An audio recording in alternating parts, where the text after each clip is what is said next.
When the message arrived, it was framed as procedure rather than threat, routed through official galactic compact channels with the weight of centuries behind it, translated into human languages with careful neutrality that stripped it of emotion while preserving its authority, and it requested that humanity stand down, withdraw fleets, terminate protection agreements with the Karun systems, and submit to council arbitration for review of an authorized intervention, a request that would have been accepted without protest in earlier decades when humanity was still proving it belonged among the stars, when survival depended on cooperation and restraint. But those decades were gone now, replaced by a quieter confidence earned through long memory and hard lessons, and on Lunar Admiral Jonah Reyes read the message in silence. Not because it shocked him, but because it confirmed what he had already suspected when human sensors first recorded Valak Dominion task forces entering Karun space. Without declaration, bypassing council oversight with a casual entitlement of a power that had never been meaningfully challenged, and Reyes remembered similar moments from history briefings, moments where authority spoke calmly while violence unfolded elsewhere, moments when standing down had been framed as wisdom and patience while entire populations paid the price for that patience. And as he set the datapad aside and looked at Earth hanging beneath the station windows, he knew the Council's request had arrived too late to matter, because a decision had already been made the moment humanity received the Karun distress call and chose to answer it without waiting for permission, a choice that rippled outward now as human fleets held position along defensive lines drawn not on council maps but through lived experience. And on Mars, Ambassador Layla Hassan stood before her staff listening to analysts argue about legal precedent and diplomatic fallout, their voices echoing the familiar language of process and caution, while the images streaming from Karun space showed cities burning and evacuation corridors collapsing under Valak fire, and she let them speak because procedure demanded it, but her mind was fixed on the Karun delegation that had come to her days earlier, not as negotiators or politicians, but as frightened representatives of a people who had trusted Galactic law to protect them, and discovered too late that law moves slower than war, and she remembered signing the authorization order with a steady hand and no illusions, knowing it would put humanity on collision course with powers far older and more entrenched in itself, knowing it would end the comfortable fiction that humans were merely cooperative participants rather than actors with their own lines they would not allow crossed. And across the void, Captain Mara Chen of the human cruiser Resolute listened as her first officer relayed the Council's demand, his jaw tight as he waited for orders that tradition suggested would involve repositioning or delay, and instead she told him to hold position, shields active, weapons silent, and do nothing that could be interpreted as retreat, because a line had already been drawn the moment they arrived, and leaving now would turn protection into abandonment, and Valak commanders watched with growing unease as human ships remained exactly where they were, not advancing, not firing, but refusing to move aside, a posture that disrupted every Valak doctrine built around intimidation and overwhelming force, because intimidation required fear and humans were not behaving like a species that felt any, and reports filtered up the Valak chain of command describing human fleet formations that were more disciplined and more heavily shielded than expected, platforms activating in nearby systems that had previously been catalogued as civilian infrastructure, and supply lines adjusting with a smoothness that suggested planning rather than improvisation, and in the Galactic Council Spire representatives gathered in emergency session, the projections showed the scale of human deployment expanding beyond what most had believed possible, a revelation that unsettled older members who remembered archived warnings from first contact assessments describing humanity as a species that escalated slowly but decisively, a species whose history was defined less by conquest than by refusal to accept imposed limits when survival or principle was at stake, and those warnings had been set aside over time as humans proved agreeable, predictable, willing to negotiate, and now that predictability was unraveling in real time as humanity ignored sanctions before they were even formally issued and continued evacuating Karun civilians under human escort while Valak ships hesitated, unsure whether firing on humans would trigger a response they were not prepared to handle, and on Earth public channels carried the announcement with blunt clarity. Humanity had been asked to stand down and had declined,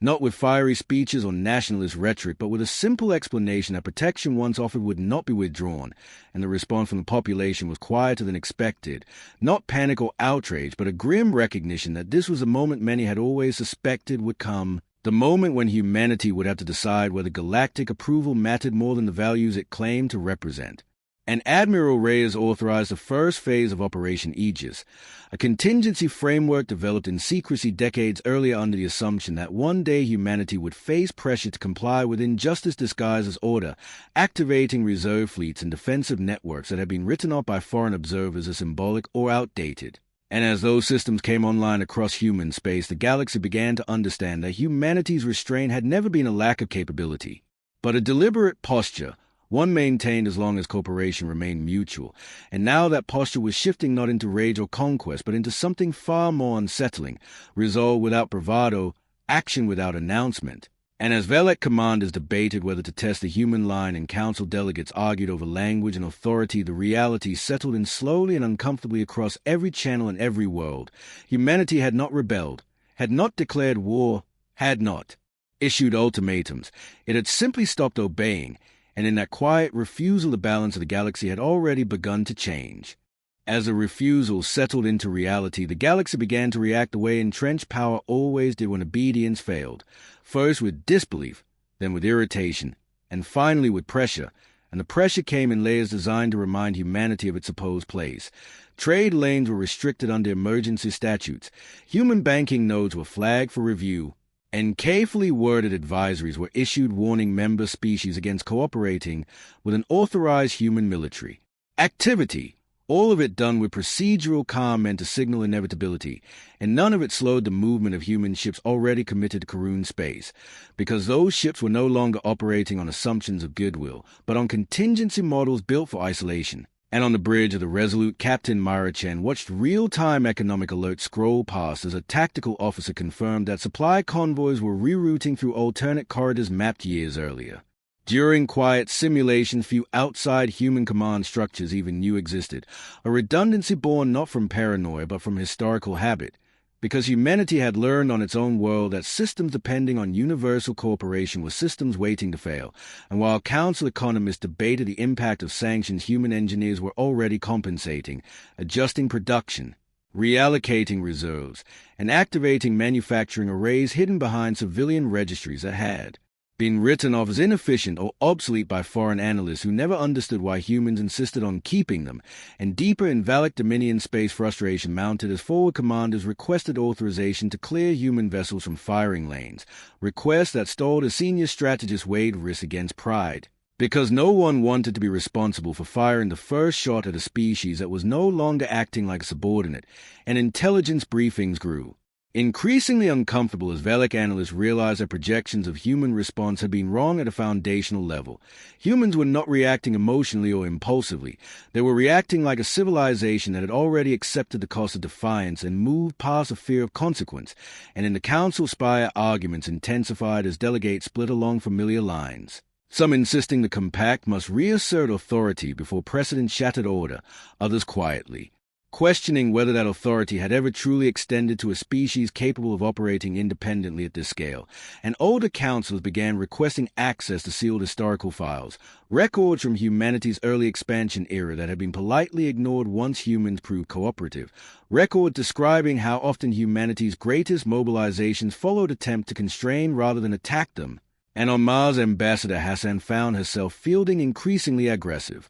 inquiries from council envoys demanding assurances she could not give, because the truth was simple and politically unacceptable. Humanity was no longer seeking permission. It was informing the galaxy of its intentions through action rather than rhetoric, and the Karun evacuation continued under human protection with efficiency that unsettled observers. Refugee convoys moving through corridors shielded by layered defenses that adapted in real time to Valak probing attacks without escalating into open fire, a level of control that suggested doctrine refined through long internal debate rather than desperation. And among the Karun themselves, a quiet shift occurred as fear gave way to disbelief and then to something like awe, because they had expected rescue to look like chaos or heroics, not this calm, relentless competence, not human medics working without pause, not engineers rebuilding shield generators under fire while human ships repositioned with silent precision. And across human space reserve activation orders reached populations long accustomed to peace, men and women leaving civilian posts without protest or panic because the call was not framed as glory or revenge but as obligation, the same language humanity had used for centuries when something mattered enough to defend regardless of cost. and as Operation Aegis expanded, its second phase quietly came online, extending defensive coverage beyond Karun systems to key human corridors and allied worlds, not as a threat but as a signal that humanity were preparing for the possibility that standing up would require standing alone, and that signal did not go unnoticed, because neutral powers began re-evaluating their positions, some offering discreet logistical support, others hastily reaffirming neutrality, all of them watching human movements with a mix of apprehension and recalculation. And within the Velek, Dominion patience finally frayed as one forward group commander, operating on aggressive doctrine and personal ambition, authorized a limited strike meant to force human compliance without triggering full escalation, a probing volley aimed not at human ships but at a Karun orbital habitat still mid-evacuation, and when the first Valak fire launched towards civilian structures, human sensors tracked it instantly, predictive models snapping into place. And Captain Chen did not hesitate or seek high approval because the rules had already been rewritten. She gave the order to intercept, and human point defense systems activated with a speed and coordination that shocked Valak observers as the incoming fire was neutralized before impact, debris flashing harmlessly against reinforced shields. And for the first time since the crisis began, human weapons spoke, not in fury but in clarity, a precise disabling strike that stripped the Valak vessel propulsion and weapons without catastrophic loss of life, leaving it drifting and powerless in full view of every sensor array in the sector. And in that moment the galaxy crossed a threshold it could not retreat from, because humanity had demonstrated not only the will to refuse authority but the capability to enforce its own lines with restraint. And as reports flooded command centers and council chambers alike, the realization spread that this was no longer a question of compliance or discipline. It was a test of whether the existing order could survive a species that had decided obedience was optional, and as a disabled Valak ship drifted silently and human vessels resumed their protective formation, the unspoken understanding took hold across the stars. The next decisions would not be procedural, they would be existential. Across human command networks, the success of the Karun defense triggered rapid reassessment, analysts and fleet commanders moving in near-perfect synchronization, because humans had long learned that the quietest operations often require the most discipline, and as reserve squadrons accelerated to their staging points and orbital platforms activated previously dormant defense systems, of Valak Dominion's confusion deepened. Officers issuing contradictory orders, some calling for withdrawal to reassess, others pressing for escalation before the humans could consolidate, and within council chambers arguments flared over legal precedent, procedural authority, and the interpretation of ancient treaties, while older records of humanity's history were scoured for patterns, each reminder that humans had repeatedly turned restraint into decisive advantage, unsettling those who had believed they understood the species. And on Mars, Ambassador Layla Hassan monitored every data feed, coordinating with Admiral Reyes and Captain Chen to ensure all defensive, medical, and logistical systems were synchronized across multiple sectors, the human response deliberate and unhurried, almost serene in its efficiency, because what humans had learned over centuries was that measured action in a crisis often carried more weight than hysteria or aggression. And in Karun space, human engineers repaired orbital shields under intermittent fire. Medics evacuated civilians through corridors designed to anticipate damage, and refugee transports moved with calculated speed while human ships projected protective fields across the entire system, the scale of coordination impressive even to other galactic powers, who had assumed that a mid-tier species could never maintain such control under pressure, and as intelligence reports crossed Valak command line, frustration turned into panic. Lower officers demanding authorization for direct assault, senior strategists hesitating because every move would now be recorded as precedent, every response potentially justifying future retaliation, and the galaxy watched as humanity executed its plans with no fanfare, no speeches, no threats, only movement, adaptation, and quiet precision, the type of action that suggested an organism fully in control of itself and its surroundings. And as additional Karun systems were secured, the Council realized that sanctions and diplomatic pressure had already failed, because humanity's decision was no longer contingent on permission or approval. It was an expression of principle backed by overwhelming capability. And the Karun people began to see the humans not as outsiders but as a shield, the first alien species to be defended not as a transactional ally but because humans chose to do so. And across Velek space, the first consequences of misjudgment became apparent as disabled and immobilized vessels were silently catalogued, their crews unharmed but strategically neutralized, each incident reinforcing the unspoken rule that humans could enforce their will without cruelty, that their restraint was not weakness but strategy, and in the council chamber a tense silence followed projections of human fleet movements, diplomats realizing that past assumptions about predictability had been disastrously wrong. And in the midst of this uncertainty, Admiral Reyes ordered forward deployment of the second wave of Aegis units, positioning them along critical trade corridors and interstellar choke points, not to threaten but to stabilize,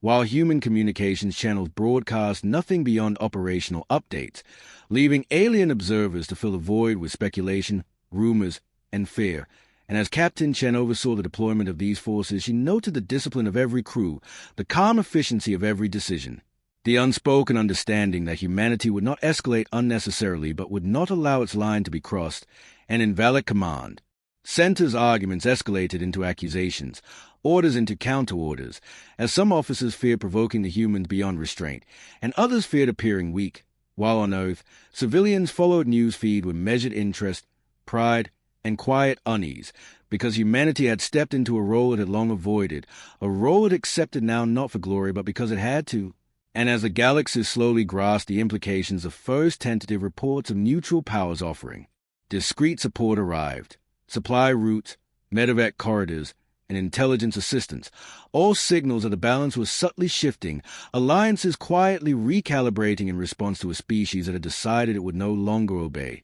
And for the first time in centuries, the galaxy began to understand the cost of underestimating humans, the danger confusing patience with submission, and the reality that when humanity chose to act, it acted with a deliberation and efficiency that few could counter, because this was not defined for its own sake. This was a conscious, calculated stance, and the stars themselves seemed to hold their breath as human fleets solidified their positions. Refugees were secured, and the quietest, most disciplined rebellion the galaxy had ever witnessed continued to unfold, not with fanfare, not with shouting, not with anger, but with the absolute certainty that humans would no longer follow orders that compromised principle or left the defenseless at risk. And that certainty was a weapon more powerful than any fleet, more persuasive than any threat, and more dangerous than any assumed weakness.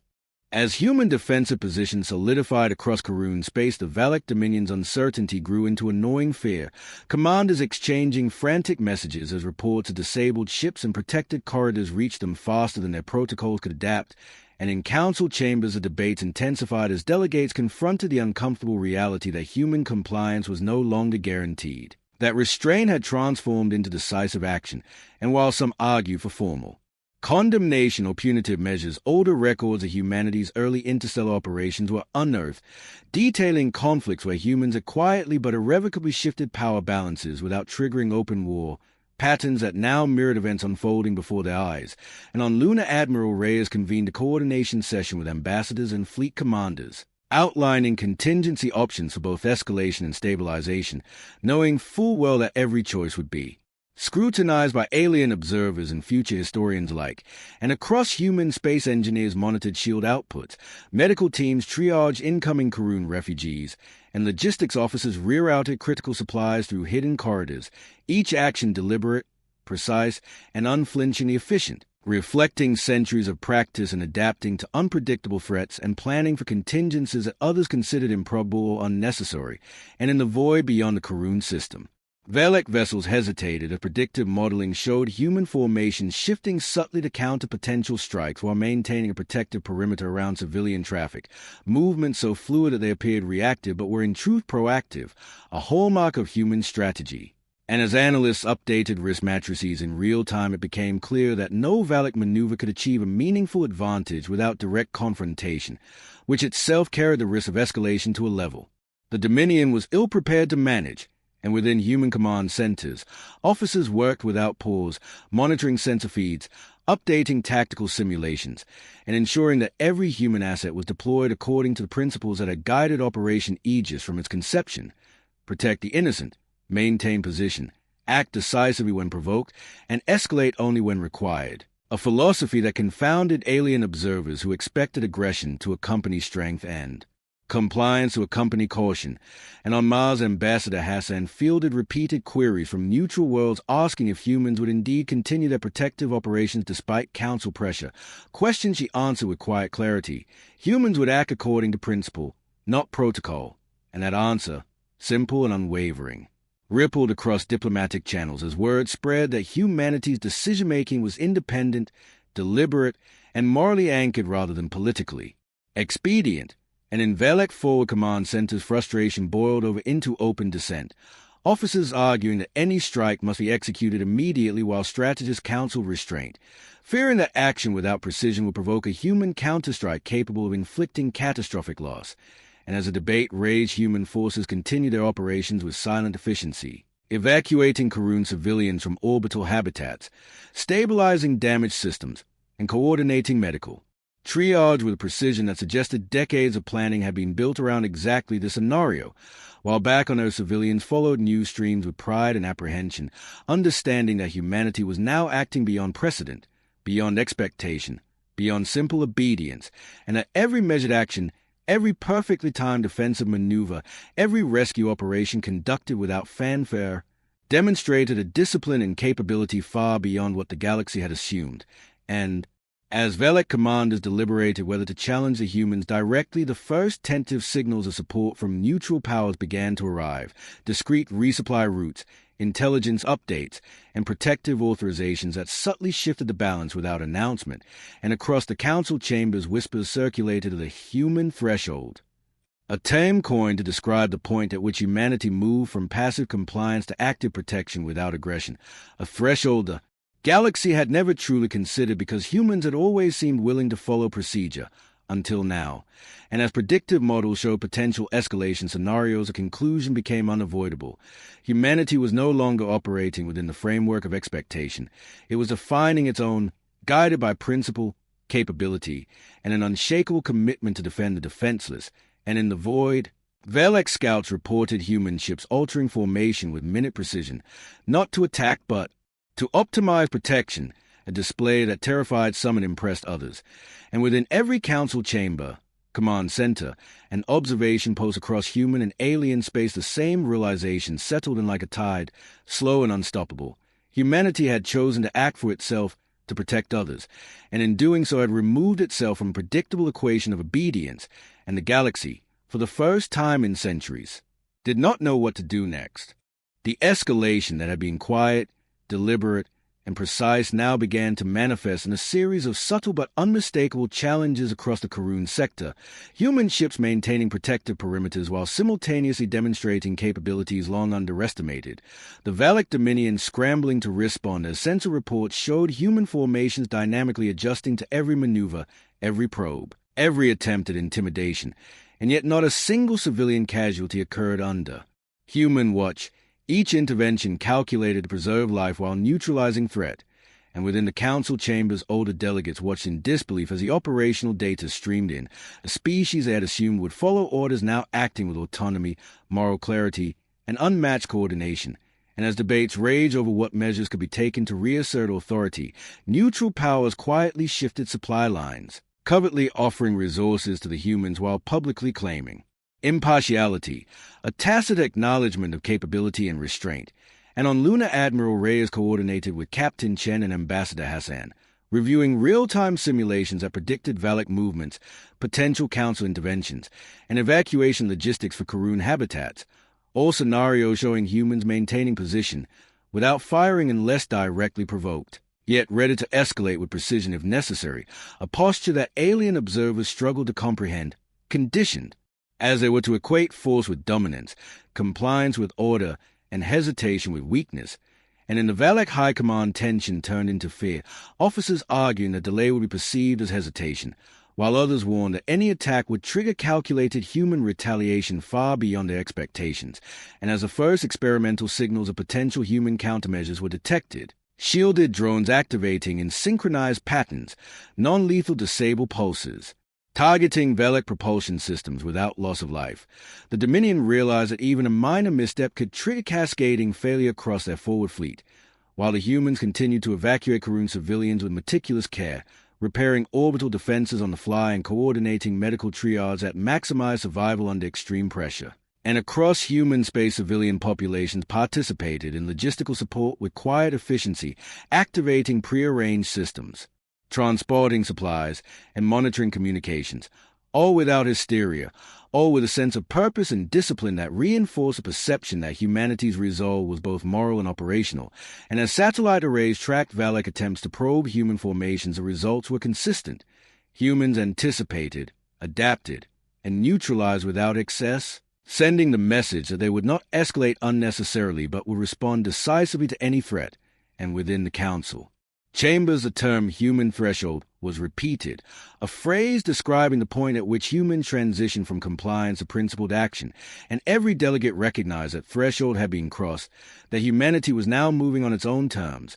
and even those alien species long considered superior began to realize that calculations based on past behavior no longer applied, that assumptions of obedience could no longer guide strategy, and on Mars, Ambassador Hassan fielded repeated inquiries from observers asking how humans could maintain such calm and precision while under pressure. Questions she answered simply. Humans act according to principle, and when principle requires action, action will occur. And in the void, Captain Chen oversaw the careful positioning of human fleets to counter potential flanking maneuvers, to secure vulnerable evacuation routes, and to protect orbital infrastructure while maintaining the moral high ground, movements that confounded Valak. Commanders accustomed to interpreting strength as aggression, and as reserve fleets arrived from hidden staging areas, the scale of human preparation became apparent. Networks of ships, stations, and logistical hubs forming an intricate lattice of protection and rapid response, all operating without public fanfare, a demonstration that human power was both tangible and disciplined.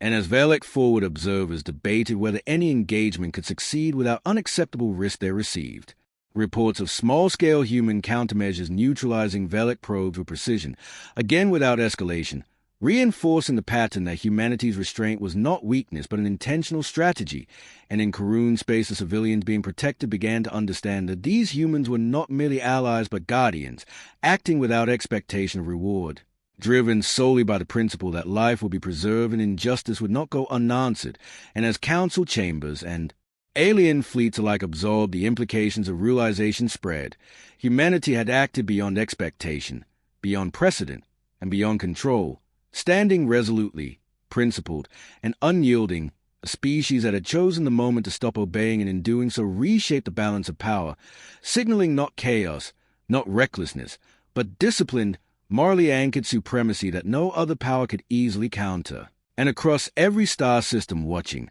calculating, or listening, the silent warning was clear. Humanity no longer follows orders. It enforces its own, and the galaxy would have to reckon with that truth before the next move was made. As the Karun evacuation reached its critical phase, human forces transitioned seamlessly from protection to controlled deterrence, deploying layered sensor arrays and predictive defense grids that tracked every Valak movement in real time while simultaneously maintaining open corridors for civilian transit. And the Valak Dominion, once confident in its ability to intimidate, found itself stalled at every turn, with ships disabled or delayed by precision interventions that caused no loss of life but demonstrated unmistakably the human's ability to control the battlefield. And within the council chambers, alarm spread of projections showed that any direct attack would trigger a cascade of human responses far beyond what precedent had allowed any observer to anticipate, forcing delegates to reconsider the assumption that compliance could be coerced. And as Ambassador Layla Hassan coordinated with Admiral Reyes and Captain Chen, she oversaw the activation of secondary contingency systems, reserve fleets repositioning to reinforce vulnerable nodes while covert supply lines ensured that every human asset remained fully operational, and neutral power began quietly supporting these efforts, sending supplies, technical assistance, and intelligence updates while publicly claiming neutrality, a tacit recognition that humanity's strategic discipline could not be ignored. And on Luna, Reyes reviewed simulations that predicted potential escalations, noting that every human maneuver preserved principle and civilian safety while applying subtle pressure to Valak forward units, movements that alien observers could not categorize because they violated every assumption about aggression, restraint, and the expected behavior of a mid-tier species. And across human space medics, engineers, and logistics personnel worked with unerring focus, evacuating civilians, repairing critical systems, and managing complex coordination across multiple sectors with a calm that suggested centuries of experience in crisis management. And on the bridge of the Resolute, Captain Chen watched as Valak commanders debated whether to challenge human positions directly, aware that any misstep would provoke precise, calculated retaliation. and she noted that even small-scale engagements already demonstrated humans' ability to neutralize threats without unnecessary escalation. A control and precision that alien strategists had long assumed impossible, and as Karun civilians began to see the full scope of human operations or replace fear, understanding that the species they had once assumed indifferent or self-interested now operated with moral clarity, a focus on protection, and the ability to impose order without destruction, and in Valak Command Center's frustration reached a breaking point as officers recognized that continued aggression would be met with force they could not fully counter, while hesitation risked appearing weak and emboldening humans further. And across council chambers and intelligence feeds, a phrase "human threshold" was repeated with growing seriousness, describing the precise point at which humanity moved from passive compliance to principled, autonomous action. And every observer understood that threshold had been crossed, that humanity had demonstrated both capability and moral authority in a single, decisive pattern of action. And as reserve fleets activated from hidden staging areas, additional systems came online: shield, arrays, tactical drones, and predictive defense networks forming an integrated web of protection and rapid response, each movement calculated and deliberate, reinforcing the message that humans would not retreat, that civilians would be protected, and that authority, if it conflicted with principle, would not be followed. And in the void, Valak vessels probing these positions were disabled, their weapons neutralized, propulsion systems temporarily halted, and each intervention conducted without casualty, a demonstration of restraint that communicated more effectively than any declaration or speech. And as council delegates realized the extent of human planning and coordination, panic began to ripple outward, neutral powers quietly re-evaluating their positions, offering logistical and intelligence support to a species that had clearly surpassed all assumptions of predictability. And on Earth, civilians watched feeds showing the evacuation, the fleet coordination, the medical triage, and the silent but unmistakable power humans wielded through precision and discipline, a display that confirmed centuries of speculation that humanity's restraint had never been weakness. And within every observation post, command center, and fleet across the galaxy, the same understanding settled in. Humans had chosen the moment to act for themselves and for others, not for conquest, not for glory, not for revenge, but with absolute clarity, moral resolve, and operational superiority. And the Valak, Dominion, the Council, and all who had underestimated humanity now confronted a reality they could not ignore, that obedience was no longer the default, that principle could not be overridden, and that a species long considered subordinate had demonstrated the capacity to enforce its own rules with discipline, precision, and restraint, rewriting every expectation, recalibrating every alliance, and signaling to the entire galaxy that the era of taking humanity for granted had ended. And in that moment, as the Karun were fully evacuated, orbital defenses stabilized, and every human fleet position optimized, a quiet but undeniable truth became clear to all watching. Humanity would not be commanded, it would not be intimidated, and it would not hesitate to act when the defenseless were threatened. And the galaxy understood for the first time that the true power of humans was not in their firepower, but in their will, their discipline, and their unwavering commitment to enforce what they believed was right. And in that realization, every calculation, every assumption, and every plan built around subjugation, compliance, or fear had to be reconsidered, because humanity had stood up, and nothing would ever be the same. With Karun systems secured and human fleets holding their positions, the galaxy slowly absorbed the consequences of humanity's choice, the quiet, precise refusal to obey resonating far beyond the immediate conflict. And in council chambers, delegates debated not only legality but survival, recognizing that the assumptions they had relied on for centuries were no longer valid. And as intelligence reports detailed the seamless evacuation, defensive coordination, and targeted neutralization of hostile vessels, the Council's authority, which had once seemed absolute, now appeared contingent on human acquiescence, a reality that unsettled even the most senior members. And in Valak Command Center's panic shifted to grudging respect, officers acknowledging that the humans' capability extended far beyond what they had anticipated, a blend of technological sophistication, tactical genius, and moral discipline that rendered conventional intimidation obsolete. And across human space, Admiral Reyes, Ambassador Hassan, and Captain Chen coordinated the final phase of Operation Aegis, stabilizing all Karun orbital habitats. ensuring every civilian safely reached protected zones, and consolidating defensive positions while maintaining full readiness in case any hostile actor misjudged the restraint humanity had consistently demonstrated. And on Earth, civilian and military networks broadcast continuous updates, showing the people the fruits of careful planning, decades of contingency, preparation, and the principle-driven execution of authority, demonstrating that humanity's strength was not only in its fleets or technology, but in the cohesion, discipline, and moral clarity of its society. And neutral powers, watching these operations unfold, began to quietly realign their strategic calculations, sending support and discreet intelligence to human commands while publicly reaffirming neutrality, a tacit acknowledgement that humanity now operated on a level beyond precedent. And as the Galactic Dominion attempted to withdraw damaged vessels, analyze the full scope of human defenses, and reassess their long-held strategies, it became clear that their assumptions about obedience, restraint, and predictability had been catastrophically wrong. And within Karun space, humans worked alongside the liberated population, repairing infrastructure, stabilizing communications, and providing medical aid. Their presence a silent but unambiguous demonstration that protection came, not from coercion, negotiation, or council mandates, but from humanity's choice to act according to principle. And in every fleet, command center, and council chamber across the galaxy, the realization solidified. Humans had drawn a line, acted decisively, and changed the rules of engagement simply by exercising their will with precision, efficiency, and morality. And as simulations and records were reviewed, it became undeniable that humanity's operational threshold had been crossed, demonstrating not only the ability to protect and enforce, but to do so without unnecessary destruction, and that restraint, carefully measured, had proven more effective than aggression, more commanding than fear, and more transformative than diplomacy. And as the final Karun convoys reached safe orbit,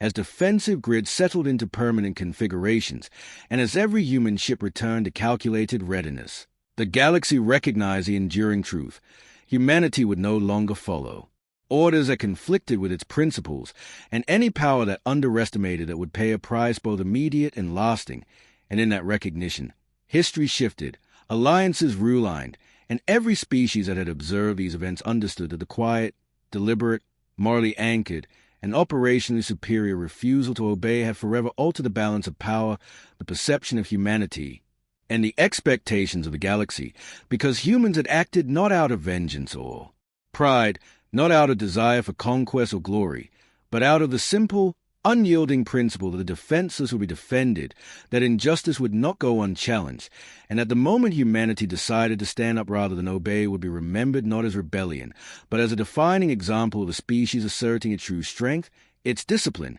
and its moral authority. And in that moment, as fleets maintained vigilance, as civilians rebuilt their lives, and as alien powers reconsidered every assumption they had made about humans, one undeniable fact remained clear across every world and every star system. Humanity had chosen to act, humanity had stood up, and from that moment forward, the galaxy would never underestimate them again.